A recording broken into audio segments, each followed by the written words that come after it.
నేను యాక్టర్ని plus government ఎంప్లాయీని. నేను 15 సినిమాలు చేశాను ఇప్పటివరకు. చిరంజీవి గారితో, మహేష్ బాబు గారితో, బాలకృష్ణ గారు, సాయి ధరం తేజ, రామచరణ్ తోటి అందరితో చేశాను.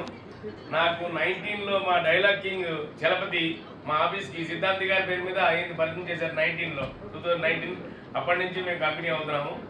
అయితే ఈ సినిమాలో నాకు ఒక చిన్న విలన్ రోల్ ఇచ్చి, అంటే పెద్ద వీళ్ళు ఉన్నారు కాబట్టి చిన్న వీళ్ళు అంటారు, విలన్ రోల్ ఇస్తున్నారు. ప్లస్ మా నిర్మాత గారు ప్లస్ సిద్ధాంత్ గారు, వీళ్ళందరికీ థ్యాంక్ యూ వెరీ మచ్. నన్ను ఇలాగే వాళ్ళ సినిమా గాంగేయ పేరు బాగుంది, పేరులోనే సగం హిట్ ఉంది కాబట్టి తప్పకుండా హిట్ అవుతుంది. ఇలాగే మా నిర్మాతలు డైరెక్టర్ గారు ఎన్నో సినిమాలు తీసి నన్ను మాత్రం అందులో పెట్టుకోవాలని కోరుకుంటూ థ్యాంక్ యూ వెరీ మచ్.